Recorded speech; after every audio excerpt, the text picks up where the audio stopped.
Comment exploiter de grandes quantités de données de façon rapide et responsable? Le Salon des technologies de l'information CeBIT 2014, inauguré en présence de la chancelière allemande Angela Merkel et du Premier ministre britannique David Cameron, a apporté de nombreuses réponses à cette question. Un exemple, le premier prix du CeBIT Innovation Award, co-organisé par le ministère fédéral de l'Éducation et de la Recherche, a été décerné cette année aux développeurs d'une application qui permet de relier des terminaux en Wi-Fi sans passer par des services en ligne. Et ça marche comme ça.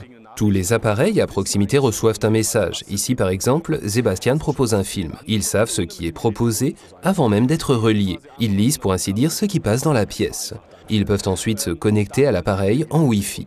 Cette connexion n'existe qu'entre ces deux appareils, ce qui signifie que ça marcherait aussi sur la Lune. Autre avantage, la sécurité des données. Selon nous, pour échanger des données avec quelqu'un qui se trouve à proximité, il vaut mieux le faire directement, sans passer par l'intermédiaire de services en ligne. On évite ainsi le détour par des serveurs sur lesquels les informations échangées peuvent être lues. Garantir la sécurité des données est au cœur des préoccupations du monde numérique. Ainsi, chez Hawker, un service de messagerie.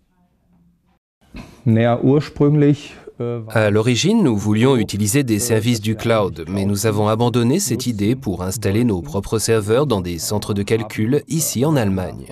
C'est le changement le plus important que nous ayons entrepris. Nous avons aussi augmenté la longueur des clés de cryptage. D'une manière générale, nous pensons qu'aujourd'hui, la sécurité est un élément essentiel de tout service de messagerie, indépendamment du contexte. Les entreprises privées et publiques sont intéressées par les possibilités de gérer des quantités toujours croissantes de données de manière rapide et facile, sans qu'un tiers ne puisse y avoir accès. Elles sont soutenues dans ce domaine par le BSI, l'Office fédéral de la sécurité des technologies de l'information.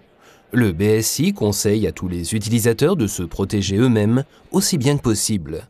Les PME notamment ont à leur disposition plus d'outils pour se protéger contre l'espionnage industriel. C'est dans cette optique que nous avons fondé l'Alliance pour la cybersécurité. En collaboration avec des experts, les entreprises et le BSI définissent des procédures pour renforcer la sécurité numérique. Nous avons déjà 140 procédures de ce type qui sont aussi à la disposition des PME.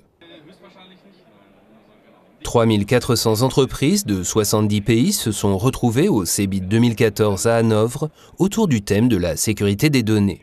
Mais quelles que soient les avancées en ce domaine, tous les acteurs du monde numérique s'accordent sur le fait que la vigilance reste de mise.